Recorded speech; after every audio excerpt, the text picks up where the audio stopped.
Now we'll be using these as original support tanks, but also we have several tanks that are in our supply room or in our storage room that are actually recovery tanks. 2 valves on all those tanks. One valve stops at the top, just like this one, and the other valve has a pipe that goes all the way to the bottom. So you open it, you're going to get liquid out of the tank, providing there's enough at the bottom to get there. But in most cases, they're going to be about half full or 3/4 full. They'll weigh 30 pounds. This tank I'll pass around so you can see how light it is. So when you go to use one of these tanks, the situation gets to be, oh, I pick up one of those tanks from the supply room from the supplier, and I find out, well, I need to charge the system. The system's going to take 14 ounces to put in, pass it on. To actually charge the system, I need 14 ounces of refrigerant. How do I find out if I have enough refrigerant in this tank? There's no gauge on the tank. Can you go by pressure? How about weight? Weight is the only thing you can go by. So that one's completely empty? That was just a guess. If the tank has Yeah, this virtually no liquid in it at all, it will have basically no weight. Okay? Like that. But the situation is, if there's 1 teaspoon of liquid refrigerant in that tank, it will have the same pressure as if that tank were full. In other words, have 30 pounds of refrigerant in it. Same pressure exactly. Because this is we're dealing with compounds that are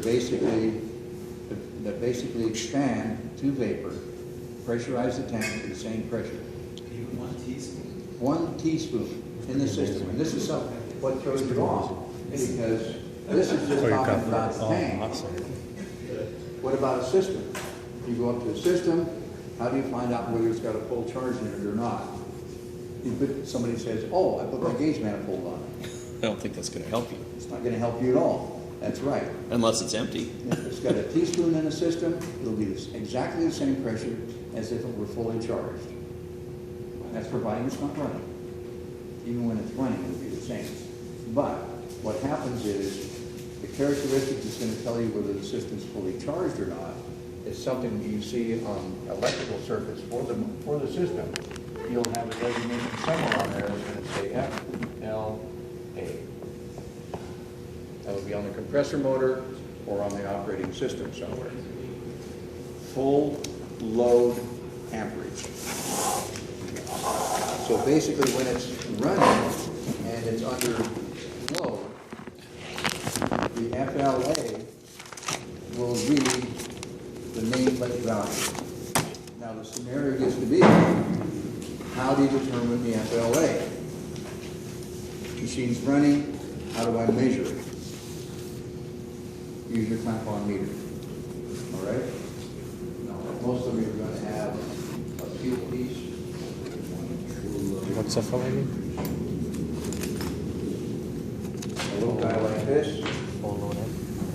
So you clamp this around the leads that go to the compressor motor, and there are going to be 3 leads in most all cases. All right? But you only clamp it around one at a time. Put it on amps. This one, the way it's set up, to put it to amps, you push the button that says AC amps. And that'll give you an amp reading. You clamp it around one wire, see what the reading is. Take it out, clamp it around the next wire, see what the reading is. Clamp it around the other wire, see what the reading is. You go by the highest reading. So if they're all, so it should be They will all be the, different. but it should be relatively close to the rating of the motor if it's fully charged, it will be here. okay. It might be, say, 2% higher or lower, just a little bit. But it should be in the ballpark. Yeah. You go by the highest one. Yes, go by the highest one. That's it. And that's why you see some guys, well, they'll clamp on the motor leads and then just clamp on the first one they come to, and the amperage is this. No. Did you check the other ones? You gotta check them. That's where it goes, okay? So it's gonna be based, the leads are gonna be connected to the common, the start, and the run windings. And they will all have different readings, depending on the state of the system. But that's what's going to happen. The highest one's going to be your lowest. So basically, also, when we are charging a system and putting refrigerant in, we will be weighing, put this on an electronic scale, and we'll actually weigh in the refrigerant from this tank or from any of the other tanks. And what we do is the electronic scale is set up so that we can start the scale up, hook all of our hoses up, and we push a button on that unit that's labeled as tear.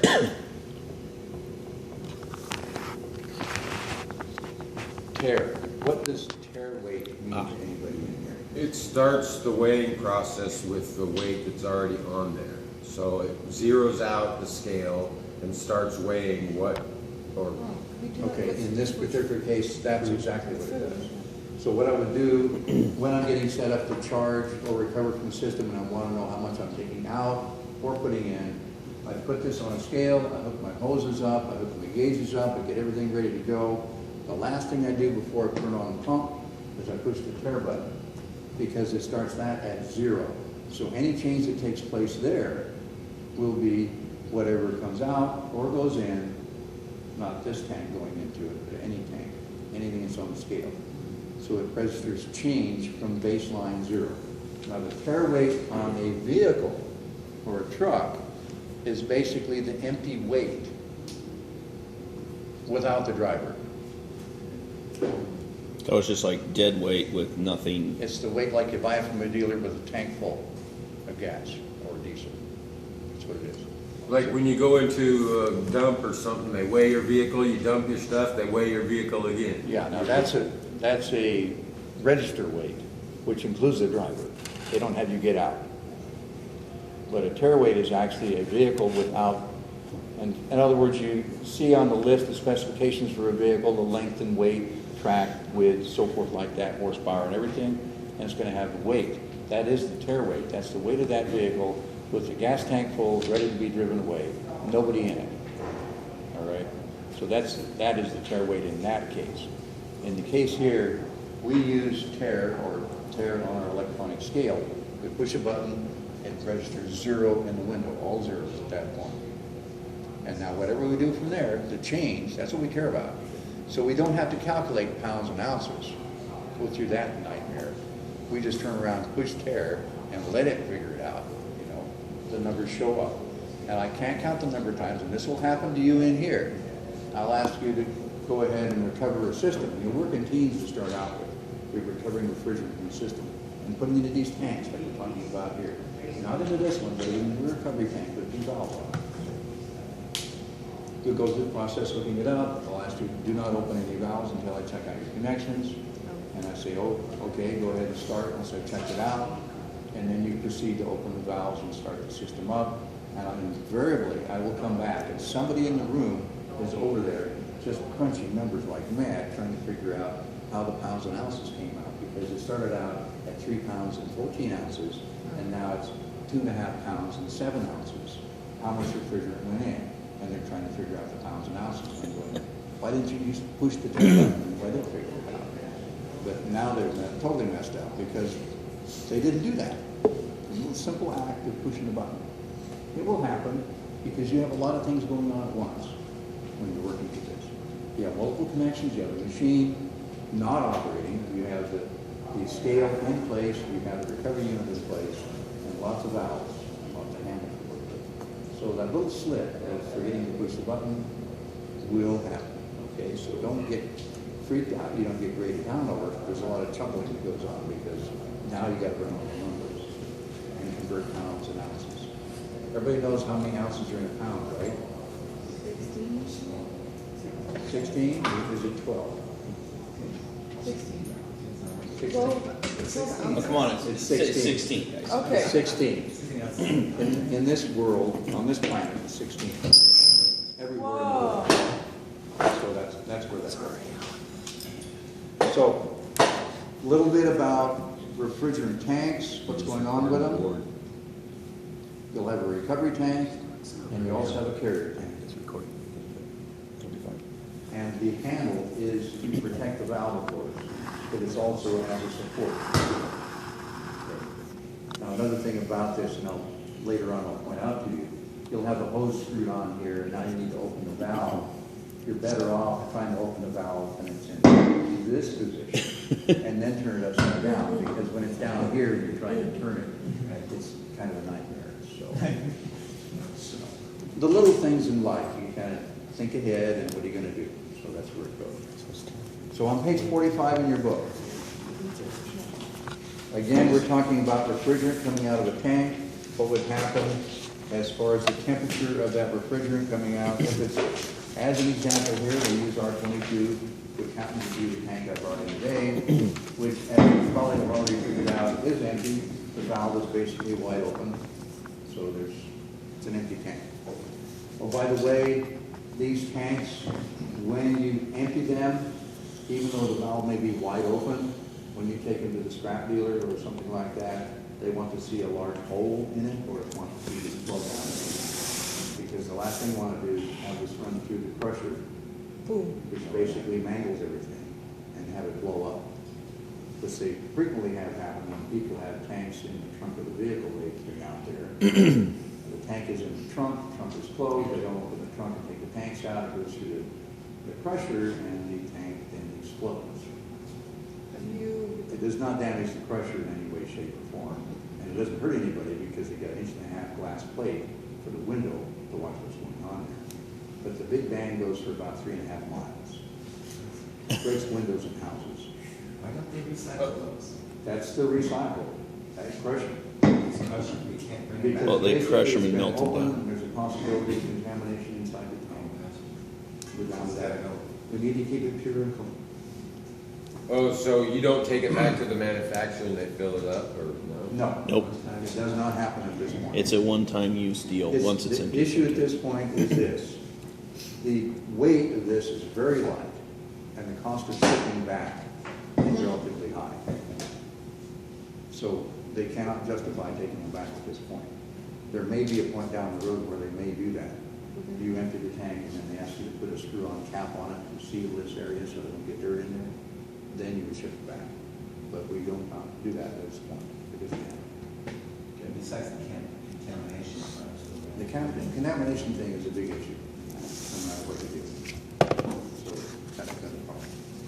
All right, so going on in the book, refrigeration components. And again, we're talking about basic system components. And the issue here again, what are the components they list on that page? This is on the bottom left on page 45. Okay. They're basically the components that I've drawn on the board.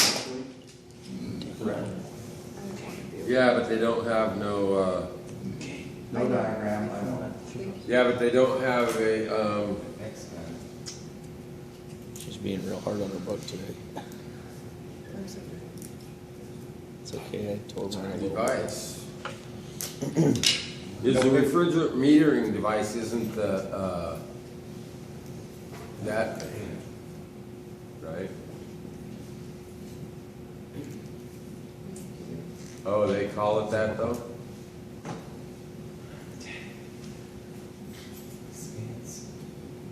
Expansion device or metering device?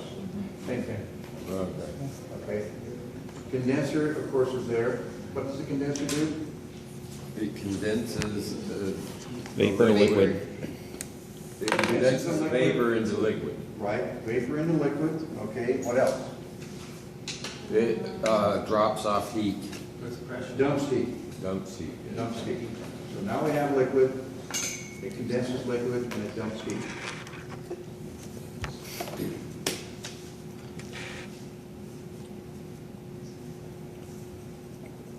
Okay. There'll be other terms to go along with this. The condensing liquid part is going to be there all the time. You'll have dumping heat, you'll have de-superheat, et cetera, along those lines. The expansion device or metering device basically meters, and I'll put it up there in blue so it's easy to read, Pressure. refrigerant.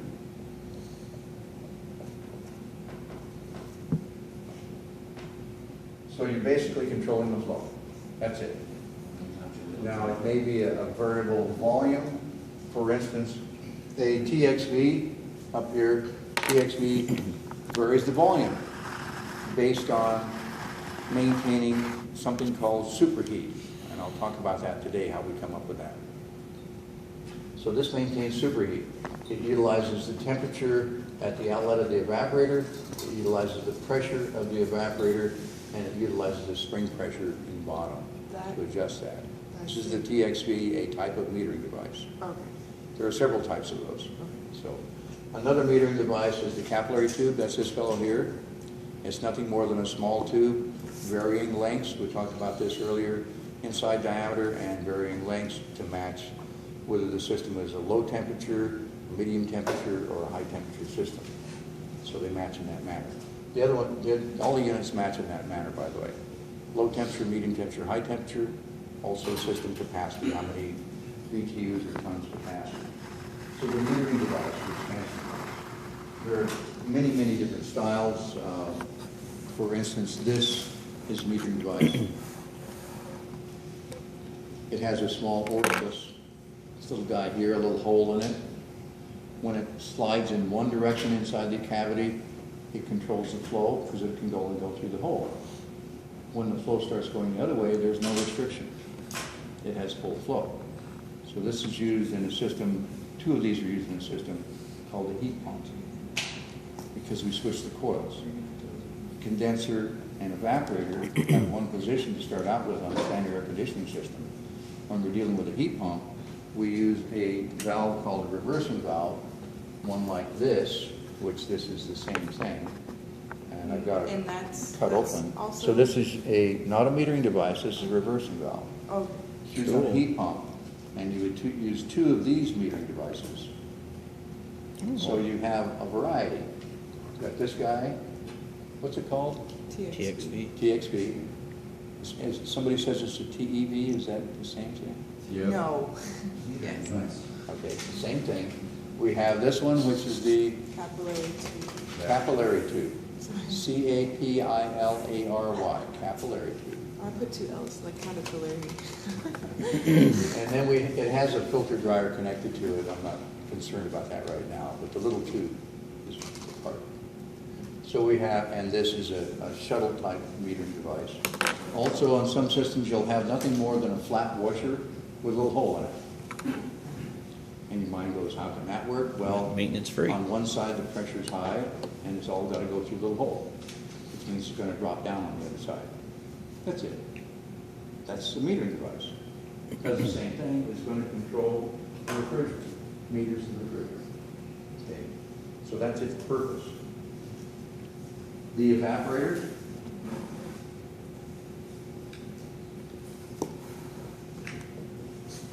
The evaporator, that's where the refrigerant, imagine that, evaporates.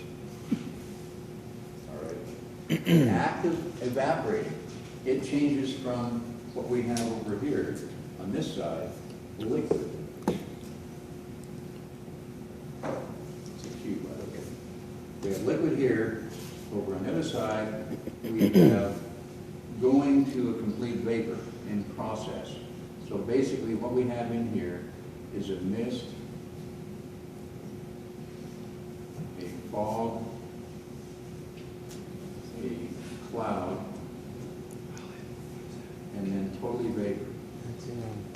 That's a reversing valve. What did you call that thing? That is a reversing valve. A reversing valve. Reversing valve. And there's one up here, right here, and you notice there's a tag on it. So you will need to know that in the future. So the middle one never opens, if there are only two open. Okay, See what I mean? pass it No. back this way momentarily. I'll point out to everybody how it works. And by the way, on your disc, there's an animation of this with refrigerant flow. So everybody has their disc, right? Yeah. I can see how that works. So what's happening here, this pipe, this is easier to do this way. This pipe, basically, this is going back to the compressor. This is the return line, all right?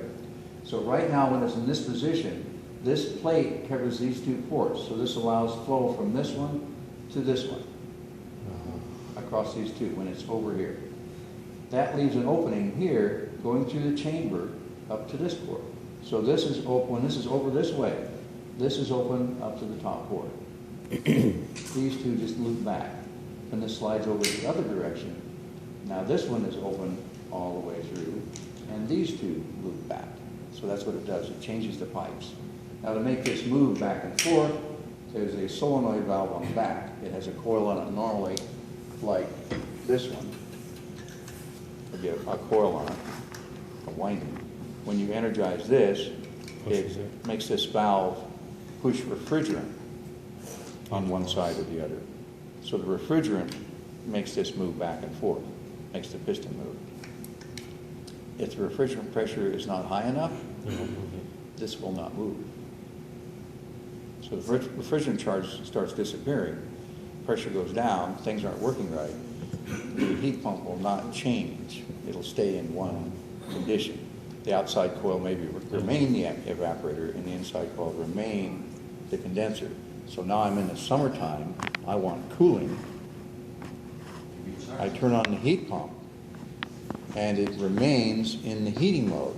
So the inside coil remains hot, and the outside coil remains cold. Not a nice thing, because you're expecting cooling, but you're getting heating. This So in really short, what reverses. does it do? It reverses the pipes. Oh, okay. It reverses the coils. Okay. So normally the coils are camped in one place or the other, and this is a situation with a heat pump system. I'll pass this back and continue to pass it around. With this system, characteristically, we have our coils camped out, right? They're fixed. You're not moving the coils around. You're gonna, oh, I've got to take the evaporator and turn around and move it outdoors because now I want a heat pump. It's not going to work out that way. You got to take things apart. So what we do is we physically replumb it with this valve. This allows that to happen. This is a heat pump. Remember when we want heat, which one of these coils produces heat? The condenser. The condenser. Okay. So if Which we, one cools the space? The evaporator. so basically the heat pump just flip-flops, turns the outside into the evaporator and the inside into the condenser. Exactly. Switches the coils. That's all that really happens. So the evaporator coil and the condenser coil are basically the same kind of, Now here's the thing. They're not the same kind. Don't get stuck on that. But they have to have the same capacity in what unit? What's the unit of measure we're using for the heat in here? BTU. BTUs. So they both have to have the same BTU capacity. One coil could be this, and the other coil could be one of these in a perfectly matched heat pump system. Of course, this is way large by capacity compared. but then when you switch it over, that one will change to the condenser if that was that, and that one, I just didn't know Yeah, that. that's all that happens. But it's the capacity in BTUs, that's what counts. It's not gonna be the configuration because it'll blow your mind.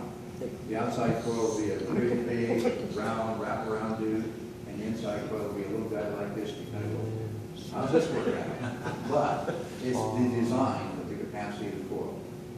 All right, that's what it is. So don't let your head get stuck on it. Things move around on you. And if we are talking heat pump, remember, all we're doing is trading functions. So this is when we talk about a heat pump system, somebody says evaporator, you go, what state is it in? Is it in heating or cooling? Because the evaporator is going to be outdoors if it's in heating. But if it's in cooling, the evaporator is going to be indoors.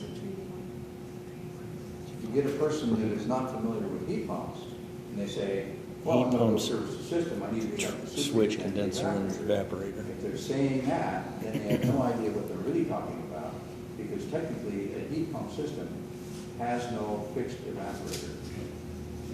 It can be in any place depending on the position of that valve. It moves around. Okay. So there we are, evaporator. Now back to what's going on in the evaporator. And it talks about these components and the very piece of the text here, 45, this is why I'm discussing this. What's happening in these pieces of equipment? We have liquid here, we're letting the liquid loose. This pipe may be nothing. It may be a half an inch long, it may be 3/4 of an inch long. In most cases, it's right up against this coil. Okay. There may be a foot of small tubing here, something. But anyhow, we don't count that. We don't count this at all. I'm just showing it here to show it. So what's happening here, we're releasing the liquid, and like any situation, if I have a spray bottle up here and I'm pumping, what's coming out of the spray bottle? Little Mist. droplets. Little droplets of liquid. And this is how you need to kind of keep it in your head. Now, unfortunately, like we talked about before, all of this is all put together. It's all welded shut piping. And this is the only instance where you're going to get to see any refrigerant at all, because it's the only system you'll ever see. It's got glass tubes on it. You just don't do that out in the field. This trainer is it. So this is why I try to keep it running every day before class. I didn't do it today, I apologize. But the situation is this. That's your opportunity. Otherwise, it's your imagination. You got to picture it in your head, or do the touch thing.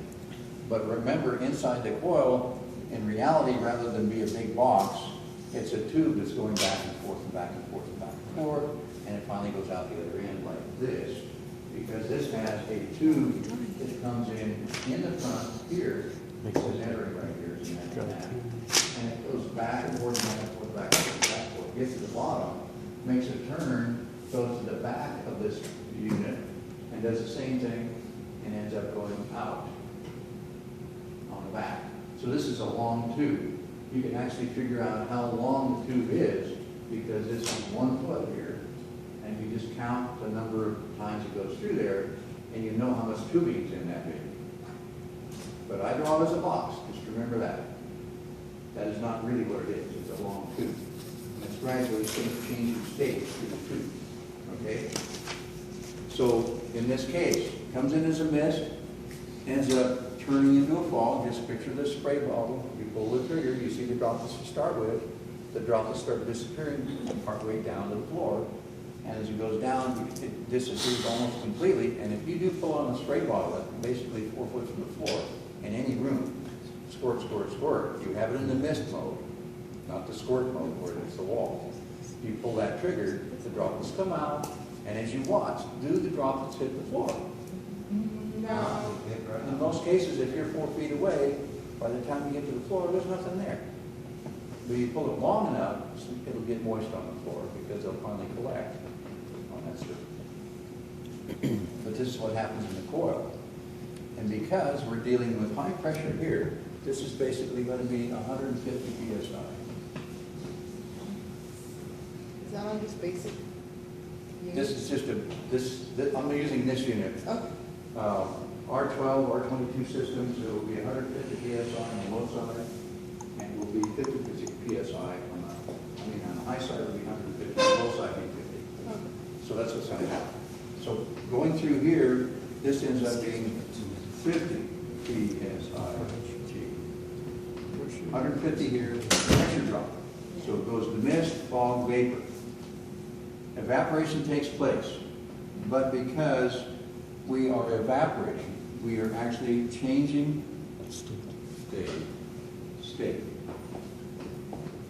We're going from liquid to vapor. The act of changing state, that's how we absorb heat. The act of changing state.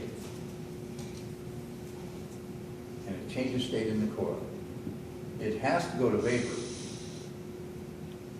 Because this guy, the compressor, a little chamber with a piston going up and down on the inside, you put liquid in there and that piston goes up, what are you going to have? Kaboom. Something's going to break, right? Does liquid compress? No. No.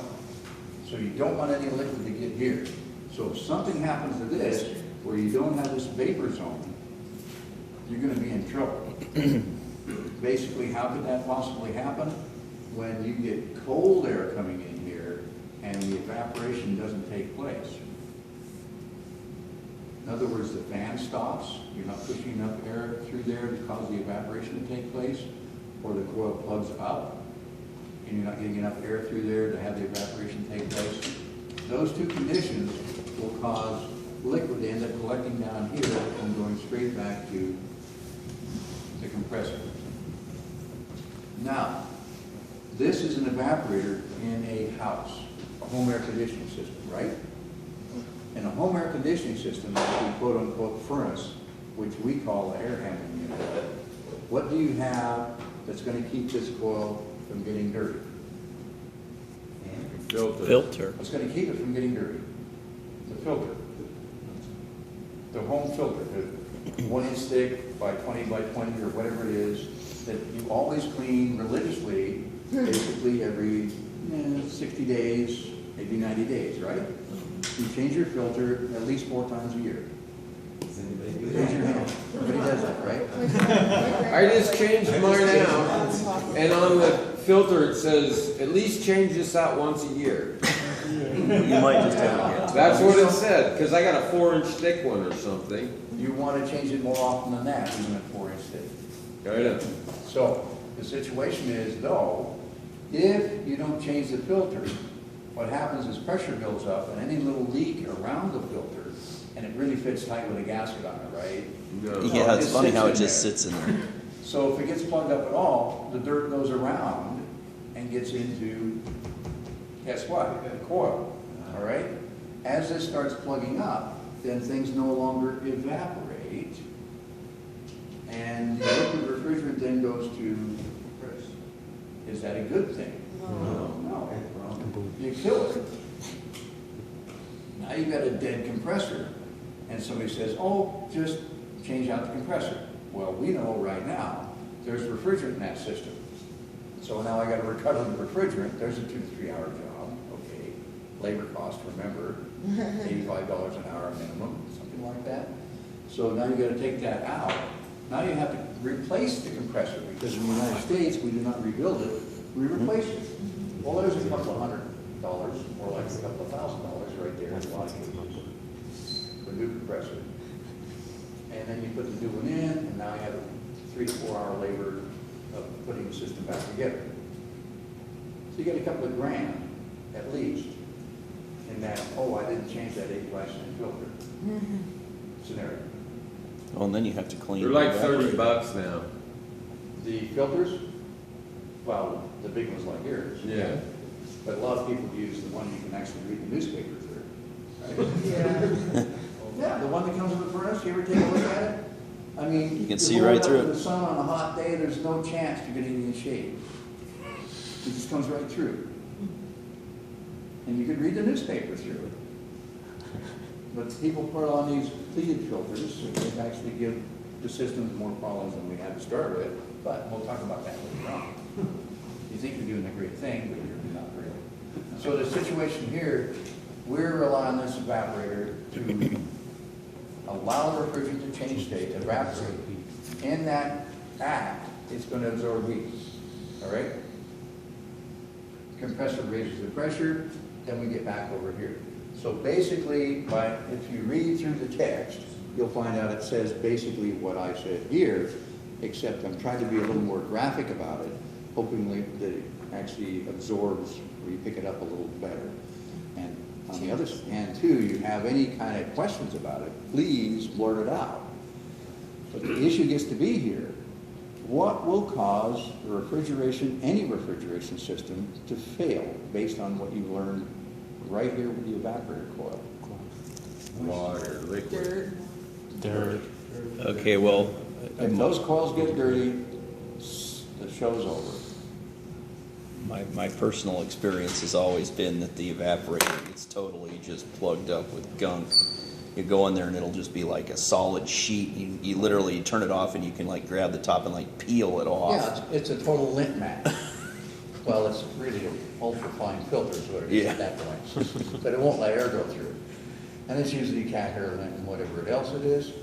If you're around a situation where somebody may be cooking, imagine that, cooking without a vent fan that takes everything outdoors, then one of those vent fans that just takes it off the stove, runs it through a filter and blasts it back in your face, type thing, apartment type hood fans or hood vent. Do they clean the air totally? No. No. And what happens is when the furnace is running, wintertime, you're cooking for Thanksgiving or Christmas, you know, the big celebration, all that's going on in the kitchen, is any of that smoke ending up going back to this guy. Now you're saying, oh, I've got the heat on. How can this be going through this fellow? This is the evaporator. I'm not doing air conditioning. Why would I be worried about that? Because this is in the ductway. All of the air that's being heated is going to go through here, no matter what, if you're heating or cooling. So this is in the ductway. So that filter that you got, if it doesn't catch everything, which 90% of them do not, then it's going to end up coating this. And this is the unfortunate thing. It ends up coating these fine aluminum fins, and on a repeated basis, imagine that maybe another Thanksgiving comes around and you give it another coating, or somebody's cooking with a wok or doing open stir fry or anything like that, you know, smoke in the room. Grease. Is the air handling system in the furnace going to be on? Oh, no, you think about it. You go over there right away and you shut off the air handling system so no smoke gets in the coil, right? Everybody does that. Yeah, right. Yeah, right. No, it continues to run. It just takes that residual smoke, and even though you don't see it or smell it, it ends up distributing it throughout the entire house, first of all, so everybody knows you're cooking whatever it is. But second of all, it went through this guy and left a little bit on the way. That's where you can smell bacon. And, yeah, but the situation is this. It leaves that little film, which builds up. And basically, when this coil comes on, it will make it adhere much, much better. A little layer of dust coming along with it afterwards adds another layer. And then you do the cooking the next time, it gives you another layer of oil and so forth. Layers build up. How do you get it off of there? Well, you can spray on something. And basically, a agent that's designed to clean the coil, first of all, not just any old cleaner, because this is aluminum. You can spray anything on there that's caustic, it's going to dissolve the aluminum. Now, picture this. We've got these nice aluminum fins. Yes, they're a little bit. But these aluminum fins, and you do the, you spray it all down, and you maybe rinse it off or maybe not. Usually you don't rinse it off because, it gets all wet, it's going to go all over the place. So I just spray it on there and say, yay, I got it clean, right? And maybe you clean the first surface about 1/8 inch deep, but on in there, have you cleaned it all the way through? Probably not. So then somebody else comes along and says, oh, I'm going to help things out. I've got a sprayer on this side and I put a shot back on the other side. So now I suck the solvent all the way through the cleaner and everything's really great. What you really need to do is do the spray clean and then rinse it at least 3 times, if not 4 times. Okay? You get all that residue out of there because what holds the fins onto the tubes? What holds them together? Anybody know? Done it before the condenser. Solder, perhaps? I've done it before the condenser. I don't really know how they build Let coils. me demonstrate for you what holds them together. Let me see if I have, who's got a pencil? You got a pencil? Yeah. This is what holds them together. Just like that. The weight. Pressure. No, No, it's just a press. I just pushed it through and the paper deformed. That's how the fins are held to the tubing. They're pressed through. There's no brazing, there's no soldering, because remember, this is aluminum and this is copper. You're not going to braze them together. You're They right. don't glue them together, they don't solder them together. They just sit there. It's the friction, right? That's friction, holds them together. Makes the heat transfer from the You just push the aluminum to tube copper through the and aluminum? vice versa.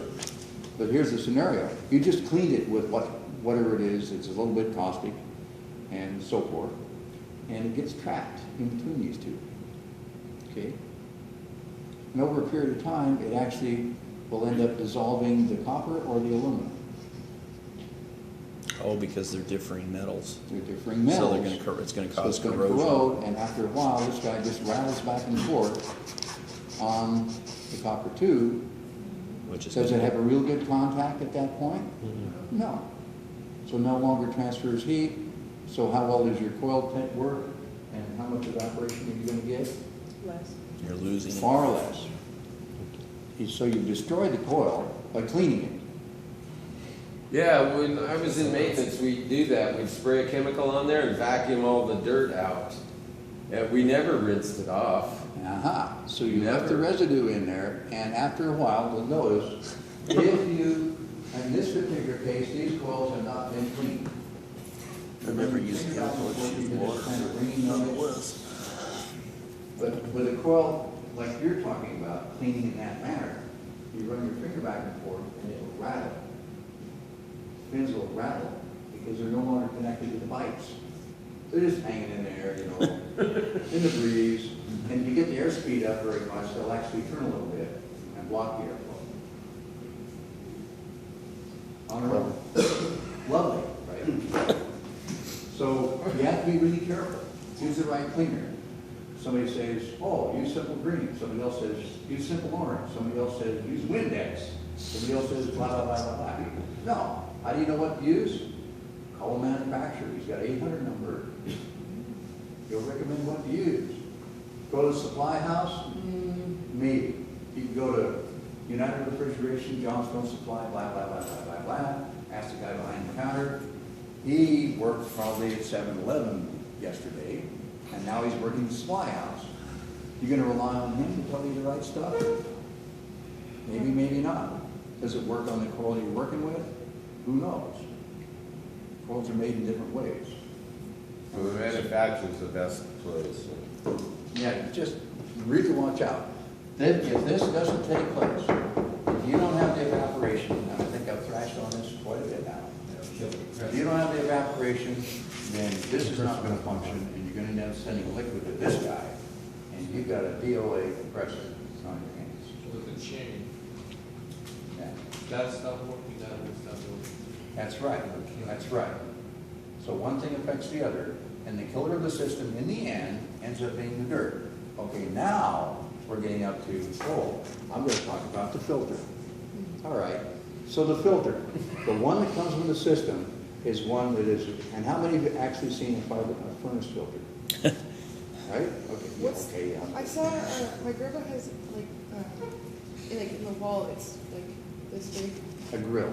Yeah. Yeah, you He take has the grill those. off and the filter's there. Yeah, Right? we have those on like all of the buildings. Well, here's yeah, one supposed to upstairs be a in my filter house. there. That's right. I've seen So lots it's of a them returner without one. grill. That's what Oh, it okay, is. so I think I That's fine. I've seen it. That works. Furnace. Some people use that along with a furnace filter, some people just use that. So she's talking about the returner grill, which looks like a grill like that one. Yeah. But that's a feeder. But anyhow, it's hinged, you pull the little pins or the screws, it hinges up, and behind it, the filter is attached. It's like an accordion. Yeah, probably an accordion paper type filter Yeah. it's using. So the situation is this. The original filters that the furnace manufacturer installs is one that basically, in most instances, is going to be one you can literally read the newspaper through. Because they do not want to restrict the airflow in the system. They want to keep the airflow up to the maximum, so they get lots of evaporation and full performance out of the system. That's a good thing, right? In other words, maximum BTU transfer. Okay, that's where they want to be. This is baseline design. Firstly, every furnace manufacturer in the United States recommends this fiberglass filter media, which has a sticky substance attached to it or sprayed on it. This is why it's wrapped in plastic, or should be wrapped in plastic when you get it. Because that sticky material is designed to attract dust. Okay, now, you're all going, okay, we can read the newspaper through this, we can basically drive our car down the road looking through it, you know. You can see everything through that baby, and it doesn't stop hardly anything. Clean the air very well, right? This is where your head goes. So, we go to the home show, right? You go to the home show, the guy's over there, he's selling these 99% filters. It'll remove odors, it'll remove dust, it'll remove pollen, it'll improve your health, blah, blah, blah, blah, blah, blah, blah. Make breakfast, you know. wear shoes. It does every kind of magic you can think of, including probably make the bed and make breakfast. But the scenario is this. It sounds really, really good, and you're probably sneezing and wheezing. That's usually when the home show is, you'll notice. They pick at pollen season where allergies are around there. Everybody's wheezing from the allergies. So they see this, gets rid of pollen, they'll be a lot healthier, so forth and so on.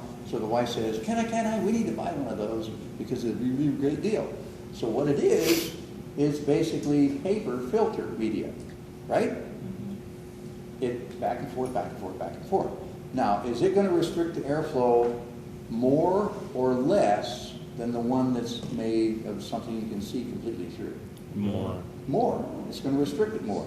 So it's gonna slow down the airflow initially. So slow down the airflow to the evaporator, so you won't get the performance. So your system before was basically had a capacity of something like, let's say, 125,000 BTUs per hour. Heat transfer, heating or cooling, 125,000 BTUs, original filter. You drop that baby in, it goes to something like 80,000. Because of airflow, That's bad. That's loud. which is okay, because most systems, there's nothing oversized to start out with. The system will still perform not quite as well, but the situation is this: we have cleaner air, okay, for the first 15 to 20 minutes. That's it? Yeah, because remember, you still have all that dust in the house. It didn't go away automatically. Now this guy is collecting it. The new filter is collecting it, right? So is it going to take very long for that new filter to plug up? No. If it has increased surface area, it'll take a little longer, yes. So you got maybe an hour. But after that, if you actually check the airflow, which you all religiously check the airflow, you have Every day. equipment to check it at all the registers, the airflow will diminish because now the new filter is plugged up. Now, another event is going to change things drastically. If you have any wall-to-wall carpet in the home, how many homes have wall-to-wall carpet? If anybody walks across the floor, now what happens? You scuffed Dust. up. Dust. More dust comes up, right? I won't hardly floor. So, you're in great shape, just don't walk on the floor. If you do that, now you harvest more dust, and this guy collects it, it's doing his job. And pretty soon you'll notice that it'll say on it, oh, change it once a year, like you just mentioned. Once a week. A year? How many hours is that past the 1 hour initial plug up scenario? I know you're going, oh, John's just exaggerating this. If you take a really good look, you put that baby in there, it's nice and white and clean and sanitary. If you just let it stay in there for a couple of hours, you'll notice, oh, the color changed slightly. Why did it change? Oh, it's exposed to UV or something, you're gonna tell yourself. But it's in the ductwork, man. Sunlight's not getting in there. UV? I don't think so. It's dust and dirt from the house. So put that one in there for the first week and then change it out for the second one, because it's by. Ideally, you would change it out probably weekly. Yeah, ideally you have to change it out quite frequently, especially if you have any carpeting in the house or any cloth material. Cloth. Everybody's got, everyone has. Yeah, so run around wearing plastic bags, right? Do it. The situation is that this dust and everything is going to be everywhere, and it's going to be all the time, and sometimes even worse, and yada, yada, yada, yada. The pleated filters are great. The electronic filters are great. You need to change them and clean them on a really regular basis, much more regular than what So, they're telling Once a you. month. So that brings up a question. In the house that I grew up in, we had a heat pump. Yeah. A great big one, and it had a filter system that was electric. Electronic And state. you take these huge metal things out and you would run them through the dishwasher. That was the manufacturer's recommendation. That's right. And then you put them back in and you turn it on and you had a button you push and it would zap Turn it up if it again. was working, and if it wasn't Yep. working, you'd get nothing. That's right. And those work well. And then what's actually happening there is that media, which is an aluminum mesh that they use in commercial restaurants, the aluminum mesh is washable, literally. And the best place to wash it is the dishwasher with dishwashing soap, because it's designed for that. That aluminum is anodized, it's got a coating on it, it's designed for the salt that's in actual dishwashing soap. And it works great, so you need to, and like it says, you clean it on a regular basis. The zap thing is basically small wires in there, and I've got one of those. You can hear it when it was running. You Yeah. could hear it zap stuff. It does, because what happens is it sends a 30,000 volt charge through those wires. Wow. It charges the air with static electricity. That basically ionizes the particles. and it makes them go to the aluminum surface. Gotcha. So Yeah, because you imagine- take them out, they would be just coated in dirt. That's right, they're coated in dirt, and you're going, oh, this isn't a sticky surface, it was nice and clean, it was dry and everything, how'd all this dirt stick to it? But basically, they polarize the particles, and downstream, or upstream, I forget what, downstream I Yeah. believe it is the mesh. The dust adheres to it because it's polarized, And then the air just passes on and it by. goes right on by. And that's what happens. So they I have a wondered that. minimum restricted airflow. Issue becomes, in most scenarios, they will use that along with some type of other filter, mechanical filter we call it, which is vapor or media filter. They'll use that upstream to keep from catching way too much stuff, if you will. So those do work. That worked extremely well in that house. Right, and you have to make sure it's clean on a regular basis, that's the thing. But we lived on a we lived on a gravel road, and when I was a kid, we had log trucks drive by every 11 minutes, so the dust was horrific. Oh, yes, but it would work. But it was a heat pump, and it ran for years Yeah. and years and years. Yeah. That electric, Electronic filter, has electricity running Yes. through it? So yes. you're, It has a So it's mechanism, light? mechanism in there that uses, it doesn't use light. It no, uses like light. something Use it. electronic in your house. Uses electronic charge. I'll bring one out, during break I'll get one and bring it in so you can see it. But the situation is this, you're basically charging the particles, putting the charge in the particles and it's going to this mesh. And it does an adequate job, and basically it will catch almost everything would otherwise catch on those aluminum fins. It catches it on the aluminum mesh. And they work quite well and last a long time. Yeah, I was trying to figure that because my folks lived there 27 years, and they never ever had to clean their evaporator once. Right. Now, the situation along with this, though, gets to be, in many instances, they would also have, that was in addition to the existing system. And the existing system was a mechanical filter in many homes. They didn't take the mechanical filter out. They left it in. So, for instance, my folks' home, they had the central system returned with a grill, 2-foot square grill in the central hallway. You pulled a button, it swung down, and you had a filter on it. Oh yeah, the paper one. Yeah. Paper filter. And then it went from there out to the unit, which was in the garage in this case, electronic filter out there. So this would be a pre-filter for that. And the thought pattern was, oh, okay, we're gonna have a super clean air, yada, yada, really healthy and so forth. And psychologically, it was great. But they're in their 70s and 80s. So they're not going And to they're not maintain ladder the original. climbers. Yeah. So getting up in the ceiling in the hallway, even though there's plenty of room for all of this, did they change the filter? Probably not. No. In the 12 and a half years they lived in that house, they did not change the filter, period. Oh, They didn't wow. even know there was one there. And in fact, the heating system wasn't working so well, so after about, I think it was after 4 years, they installed one of those little gas fireplace things to augment the heating system, because the heating system wasn't working so well anymore, because the airflow had actually diminished down. Probably about 50. Yeah. That.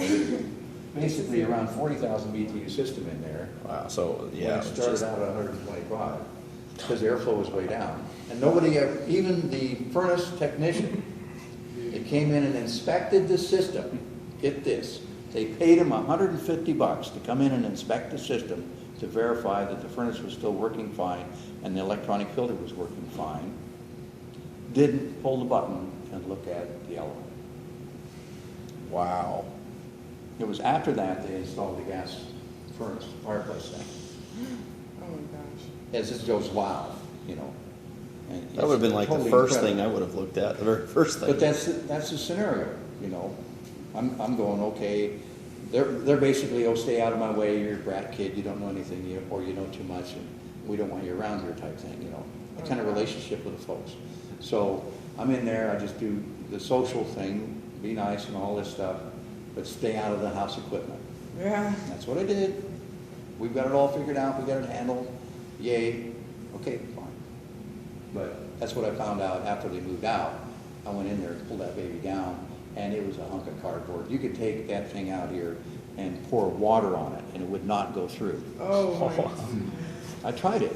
I tried it. I did it, guys. Yeah, I've seen that. I've seen that. Why myself. would it go through? You're going, it's gonna be catching dust and lint and things like that, and it's a paper filter element, paper.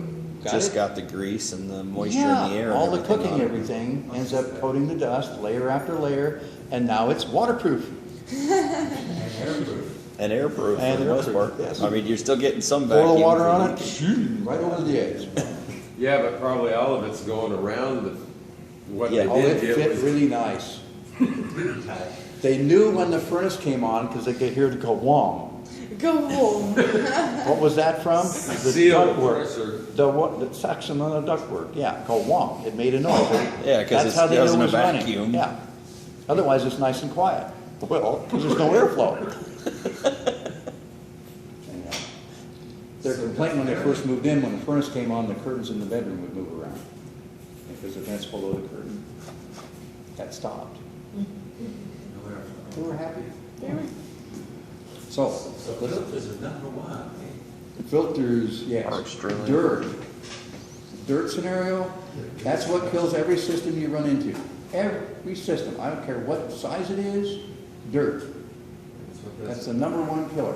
Because remember, the pipes are all welded shut. How are you gonna get dirt inside the system?